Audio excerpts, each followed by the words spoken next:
Finalmente chegou o momento e eu assisti a Odisseia. Foi uma experiência bem única do filme. Não foi em IMAX, inclusive, mesmo assim foi muito especial.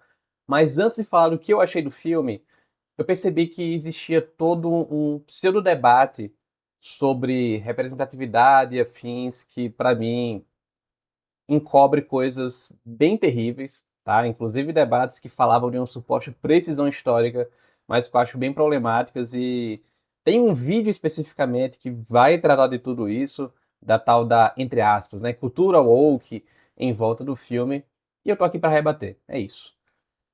Vou compartilhar minha tela neste momento, e é o vídeo do canal Brasão de Armas, que, enfim, você vai assistir comigo, mas já vou deixar bem claro que eu discordo pra caramba e estamos aqui pra debater.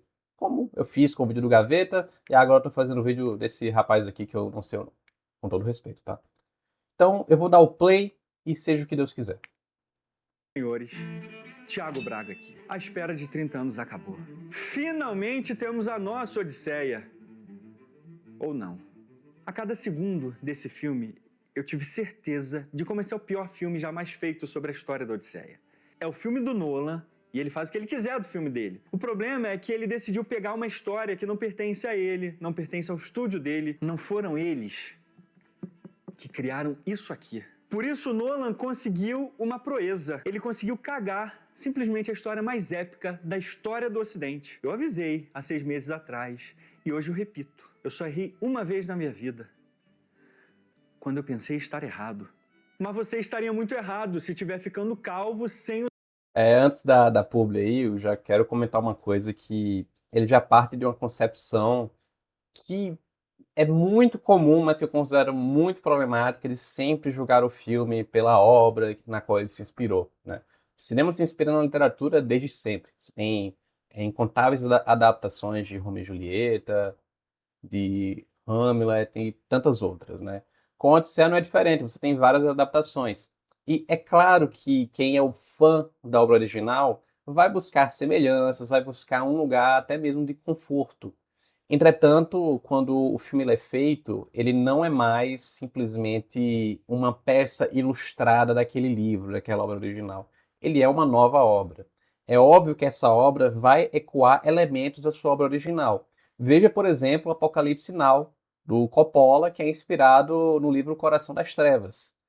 E são livros que, ainda que compartilhem no mesmo espírito, vão por caminhos muito próprios. Da mesma forma, a Odisseia, desculpa, a Odisseia do Nolan vai divergir muito da Odisseia do Homero.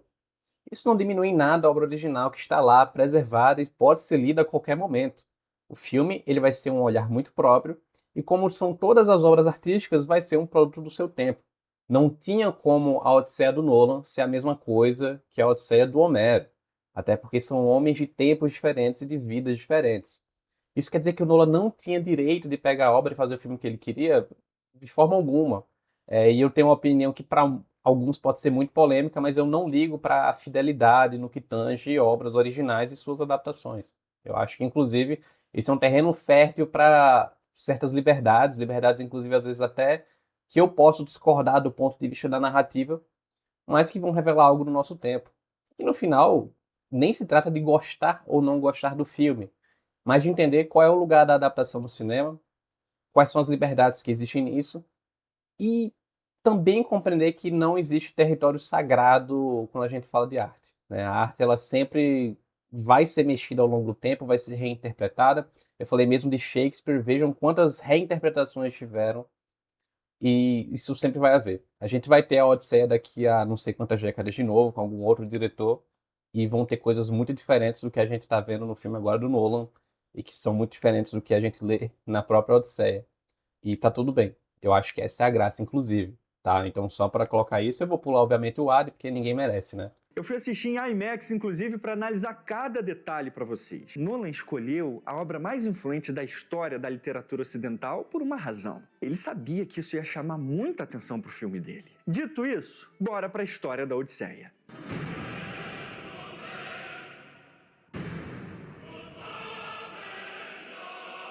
A Helena de Troia que os gregos nunca pediram, mas Nolan os entregou. Vai começar, tá, pessoal? Vai começar. Eu tô me preparando para esse momento, que vai ser muito complicado. Lupita Nyong'o, em todos os sentidos possíveis e imagináveis da cultura e história grega, esta mulher jamais poderia ser Helena de Troia, que causou a mais famosa guerra do mundo grego. E por um motivo muito simples, ela é o mais completo oposto do ideal de beleza da mulher grega por milênios. O ideal de beleza para o mundo grego antigo era pele branca e clara. Os gregos não viam o mundo como raça, branca ou negra, como a gente vê hoje. Eles viam a cor como estética e símbolo social e divino. Portanto, colocar uma atriz negra para representar Helena de Troia é inverter completamente o padrão de beleza do povo que criou essa história. Essa escolha não tem qualquer base histórico-cultural.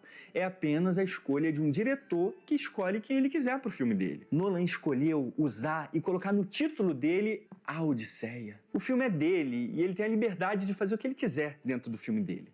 Mas ele escolheu contar uma história que não é dele. Ele representou pessoas. Perceba, mais uma vez ele trouxe para essa ideia da posse da história. Eu vou chegar também na questão da escalação da Lupita. Ele vai trazer sobre a posse da história que não é dele. E eu já vou discordar muito disso também. Quando uma história vai ao mundo, inclusive agora a Odisseia do próprio Nolan, quando ela vai ao mundo, ela se torna parte desse mundo e parte de todas as pessoas que vão ser afetadas por essa história, direto ou indiretamente. Né? Se seu pai leu a Odisseia e de alguma maneira isso influenciou você, mesmo que você não tenha lido diretamente a obra, ela também passa a ser uma parte sua. Então a Odisseia também pertence ao Nolan, também pertence a mim, pertence a você. Assim como o próprio filme do Nolan também passa a pertencer ao mundo. Voltemos a falar de cinema propriamente.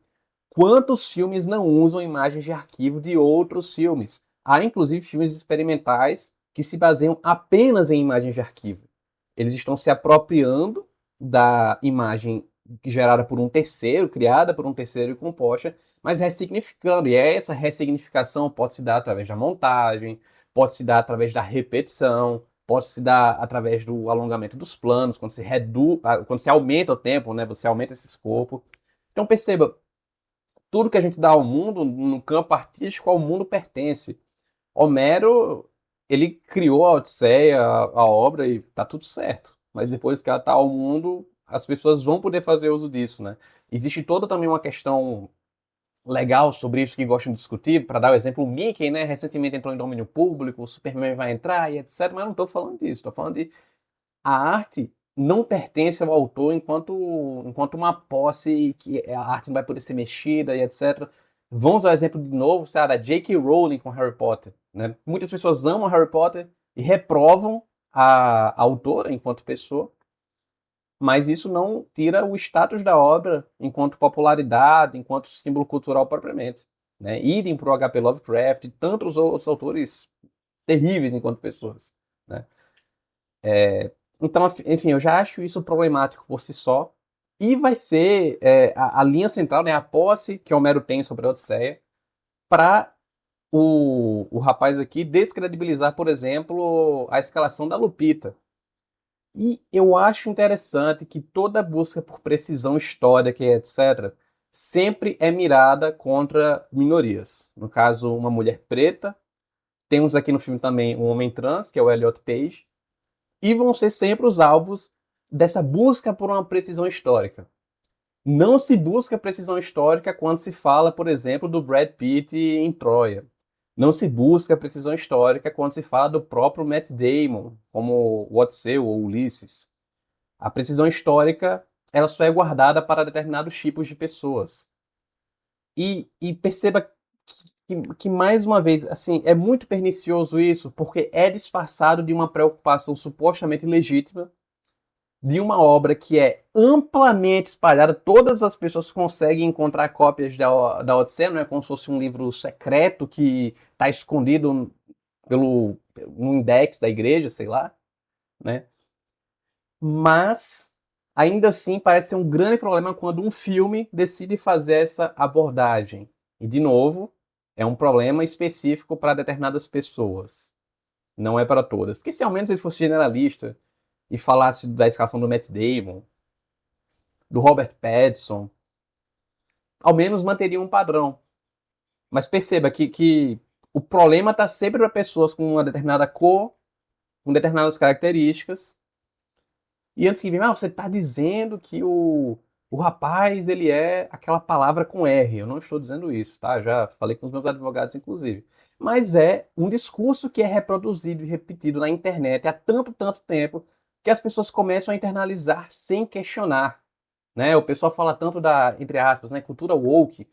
Por que só é woke quando você fala de determinadas minorias, de determinadas pessoas?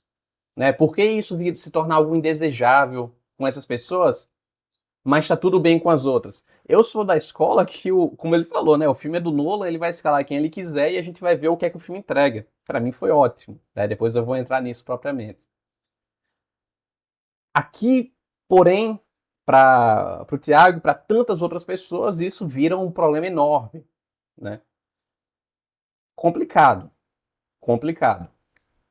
E personagens que não foram criados por ele, não são Cara, só foram 3 minutos. propriedades intelectuais dele e nem da Universal. Ele não está recontando a historinha do Batman, que é uma propriedade intelectual de uma empresa privada, que tem o direito de mudar o que eles quiserem, porque a obra pertence a eles, não ao público. Isso aqui, não.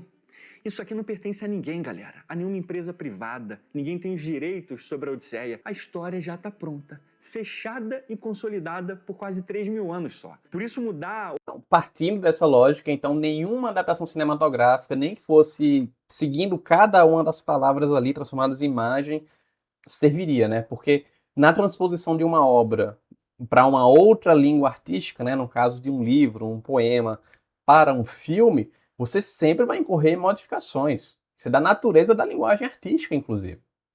Portanto, mesmo que o filme fosse um mar de branquitude, já seria reprovado, que ao menos admita isso. O problema, então, não se trata de como Nolan adaptou a Odisseia. Trata-se de existir uma adaptação da Odisseia, porque esse argumento ele é muito, muito, muito, muito, muito pobre e também é muito, como é que eu posso dizer, imune à sabedoria e conhecimento no que tange arte, adaptação e novas leituras de mundo. Ou alterar as etnias das pessoas que estão aqui dentro é mera falsificação. Meu amor Falsificação. e pela Odisseia começou aqui, ó. Foi esse CD maravilhoso da banda Symphony X. Olha isso aqui, que coisa linda. Os caras simplesmente resumiram a Odisseia numa faixa de 25 minutos do mais perfeito exemplo do que é o heavy metal. Quando eu vi esse álbum aqui em 2002, eu tinha 14 anos. Não quero falar mal de metaleiro. Ler a obra que inspirou isso aqui. Esse CD aqui, galera, mudou minha vida. Imagina a minha alegria de ter conhecido os caras pessoalmente. É mesmo, menino? Você já viu Helena em alguma arte grega com pena, rapá? Não, né? Então deixa de dar exemplo imbecil. Aliás, tem um monte de gente que diz que você veio de um calango. Qual que é a sua desculpa agora? Qual é o problema de Helena ter nascido de um ovo? E se Zeus virou um cisne mesmo, com certeza foi um cisne branco, porque Homero diz no livro 3 Meu Deus. Da Ilíada que Helena tinha braços brancos. Onde está o seu Deus agora, militante? Então não, nem no mais hipotético cenário da Terra 2, Lupita Nyong'o poderia ser Helena de Troia para os gregos antigos. Mas Homero queria que cada um de nós imaginássemos a Helena que desejássemos, porque ele não nos deu detalhes sobre ela. Então prova, militonto. Onde Homero diz... Nossa, é tão boba até a maneira que ele argumenta também, né? As provocações baratas, assim, militonto, etc. Até por isso estou mais despojado também. Porque, de novo, vai ficar sempre numa linha argumentativa de uma suposta fidelidade histórica, mas que ela não é aplicada da mesma forma para outras pessoas. Então percebam, é sempre essa linha. Sempre, sempre, sempre essa linha. Uma fidelidade de uma história. História é essa que muitas vezes, por meios oficiais, sempre negou determinadas pessoas e sempre tornou essas pessoas invisíveis. E aí qualquer obra que, com sua liberdade criativa, que uma adaptação deve ter, inclusive, é então tratado como um terror. Perceba, ele falou do álbum, da música e da banda de heavy metal, e já foi uma adaptação por si só. Quem são eles para pegar a obra que pertence a todos nós, a obra de Homero, e fazer uma adaptação de 25 minutos, transformar um épico numa faixazinha de 25 minutos, você escuta numa sentada e acabou. Então, percebam que a própria linha argumentativa não se sustenta diante do que é revelado pela própria pessoa. Eu nem precisaria estar falando aqui. Ele falando sozinho já se refuta. Mas estamos aqui, né? Pra gente imaginar Helena como a gente quisesse. Isso é fantasia da cabeça de vocês para usar a cultura grega para validar a escolha de um diretor de Hollywood. Só isso. Homero e os gregos, por milênios, contaram e desenharam a aparência de Helena, branca e grega. Aceita isso e para de falar bosta. Nolan pode escolher uma mulher trans mongol para fazer Helena de Troia se ele quiser. Essa é a porcaria do filme dele. Só não pode vir os militantes sinalizadores de virtude distorcer e falsificar a história e cultura dos gregos para validar a escolha de uma atriz por um diretor. E, infelizmente, desde que Lupita Nyong'o foi anunciada como Helena de Troia, os militantes brotaram dos mais obscuros cantos dessa internet para defender a Helena negra e falsificar a história grega. Aqui no canal eu já provei, galera, através... Falsificar. Nossa, gente. Meu Deus, é um filminho, cara. É um filme.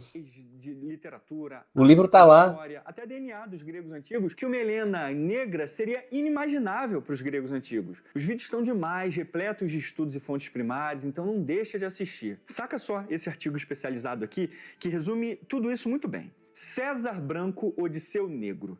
Nesse artigo aqui, o classicista James G., ele mostra pra gente que, apesar dos gregos antigos não definirem as pessoas por raça, branca ou negra, eles atribuíam a brancura como uma idealização máxima da beleza feminina. Era o tom de pele claro que era belo para os gregos, não uma questão de raça. Tanto que a cor da pele branca não era apenas um tom de pele, era algo etéreo, era divino. Tanto que deusas como Afrodite e Hera também são descritas com o mesmo epíteto de Helena: braços brancos. E aí o professor mostra pra gente que os homens faziam questão de contrastar o seu tom de pele queimado pelo sol com esse padrão aristocrático da elite feminina. Para os homens, era sinônimo de beleza ter a pele queimada pelo sol.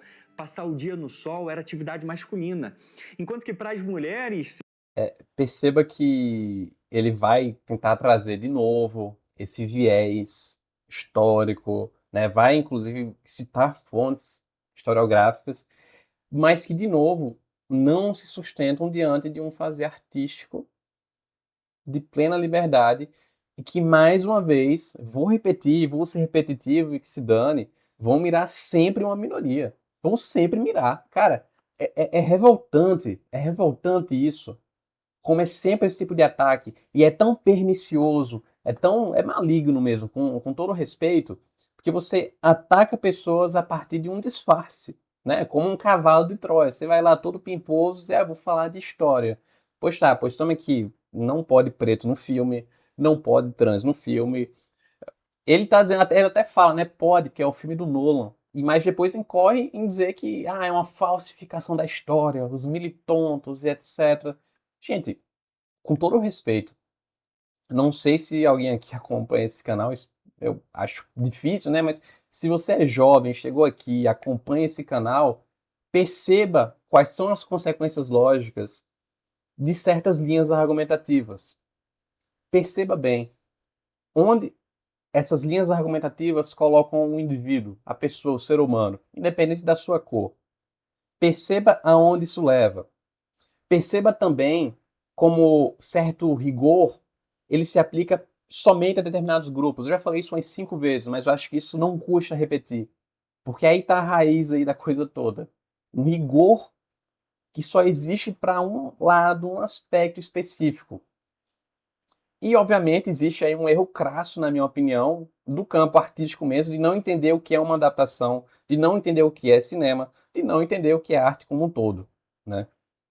ser branca e ficar longe do sol. Até porque provavelmente, e aí eu tô julgando o livro pela capa, é uma pessoa que entende a arte simplesmente como o ideal de beleza e perfeição. E é isso. Se a arte não for bela, não é uma arte elevada para tal pessoa. Mas isso é uma suposição minha. Eu posso inclusive estar errado, mas eu acho que eu não tô. Sol era sinônimo de status social. Significa que o marido não precisava que a mulher trabalhasse no sol. Então, a cor da pele branca é muito mais do que um tom de pele. É um marcador social e divino também. Por isso eu digo e repito, Lupita Nyong'o seria a inversão completa desse valor grego. Ela tem um tom de pele que não teria nenhuma dessas características culturais para os gregos antigos. Ela estaria mais próxima do padrão de beleza masculino do que feminino. Branca. Imagina só Nolan fazendo um filme sobre a cultura africana e colocar Mami Wata, que era representada como uma das mulheres mais lindas da cultura africana, no papel de Sydney Sweeney. Se ia dar uma cadeia. É sempre essa linha argumentativa, né? Não tava. É sempre. Qual é o nível de representação das culturas africanas, das manifestações de fé africanas, de toda a mitologia dos diversos países e povos que existem no continente africano, na mídia e no mundo? Qual o espaço que eles têm? É isso que eu pergunto. Qual é o espaço que eles têm? O espaço é mínimo. Quantos diretores negros estão fazendo barulho e sucesso por aí? São poucos diretores, é um número pequeno em relação ao tanto de artistas que tem. E aí você entende que não se trata de um problema de vou mudar a cor de tal personagem. Mas qual é a presença histórica? Quantos anos ou quantos filmes nós tivemos, por exemplo, de um Jesus Cristo com cabelo loiro, longo, de olhos claros? Quantas obras dessas? Agora, quantas obras tivemos, para dar um exemplo nacional, do Zumbi de Palmares? Então percebam que essa ideia de defender a história ou defender uma suposta fidelidade, na verdade,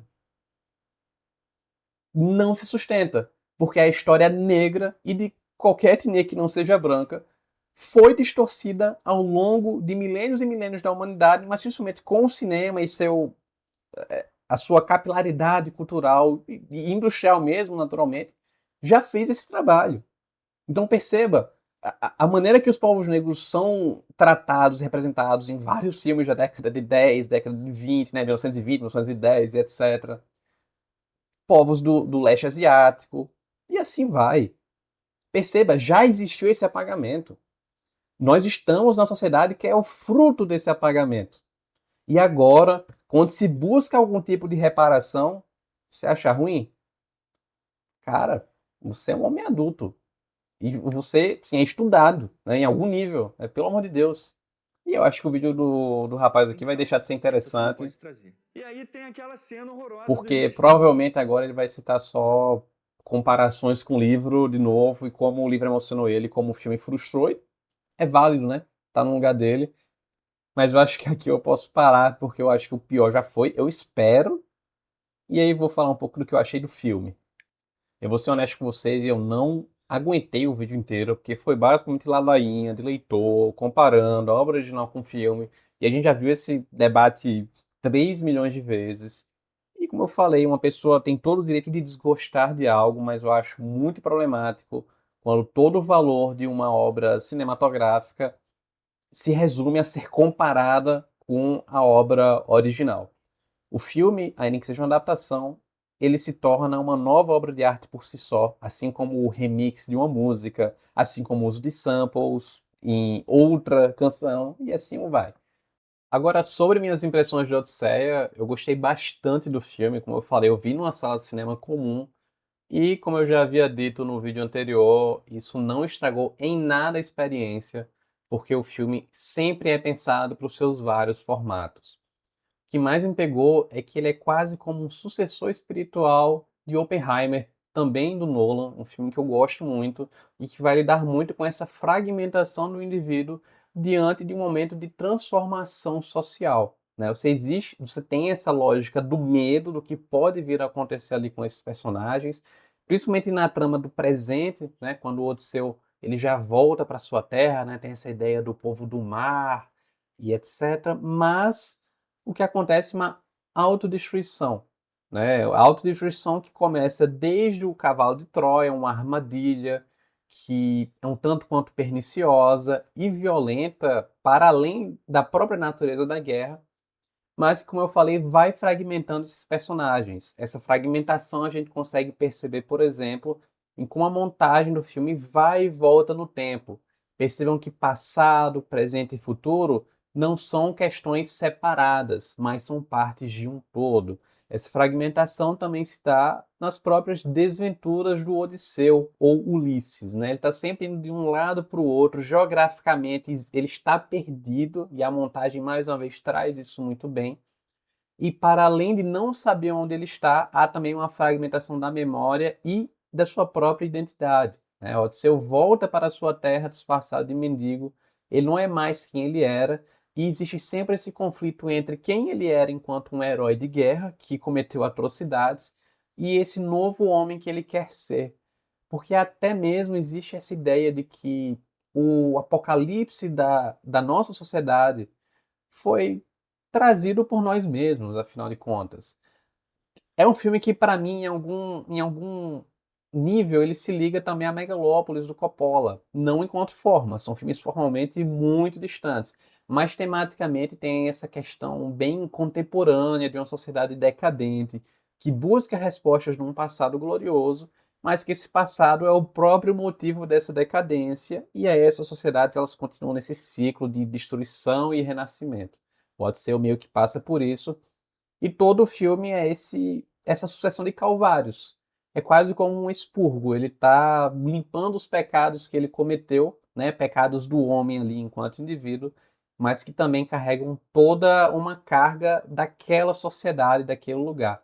Até por isso, eu acho que, pensando numa linha extrafílmica, a escolha do Nolan de pegar um clássico da literatura ocidental, né, um clássico basilar, fundamental, e utilizar várias minorias com papéis importantes nessa obra, como Helena de Troia. Nós temos o Elliot Page, também incrível, que é um rapaz trans. Você tem, em algum sentido, uma obra que, apesar de ser muito diferente da original, ela ainda se conecta enquanto um trabalho do seu tempo, um trabalho que grita espírito, né? Para mim, ele é como um espírito dos nossos tempos, e foi uma obra que eu fiquei muito encantado. Muito provavelmente vai ter um texto meu onde eu possa explorar melhor essas questões, mas essas são as minhas impressões gerais do filme. Como eu falei, eu vi o filme ontem, então tá tudo muito fresco na cabeça, eu gosto de deixar assentar, mas foi uma experiência muito positiva, né? E lembrei, eu falei de fragmentação, existe uma fragmentação de gêneros também, né? É um filme que passa pelo terror, que passa pelo drama, passa pela ação, e é algo que também se conecta a Oppenheimer, né? Oppenheimer vai de thriller político a biopic tradicional de maneira muito rápida, muito veloz, e o Nolan está trabalhando muito nessa linha dele mais recente, nessa sucessão de sensações muito específicas. Existe, claro, uma narrativa ali, mas ela tenta ser menos linear, e eu não falo só no que tange roteiro, mas eu falo em eventos que vão suscitar emoções muito diversas, né? Você consegue chorar e ficar tenso, assim, na ponta da cadeira em poucos instantes assim, é como uma montanha-russa, só que no melhor dos sentidos, né? Enfim, foi uma experiência muito positiva. Como eu falei, essa é uma opinião pessoal. É claro que vão ter pessoas que vão desgostar do filme ou vão gostar por motivos diversos. E acho que cada experiência é única, né? Cada opinião ela é válida desde que ela não vá atacar outras pessoas, né? E, enfim, acho que discursos como o que a gente viu hoje no vídeo são bem problemáticos e escondem coisas muito perigosas da nossa sociedade que vivemos. Verdadeiras cobras mesmo, como a gente viu no personagem do Robert Pattinson e tantos outros. Enfim, espero que tenham gostado do vídeo, nós nos vemos em breve e até mais. Valeu!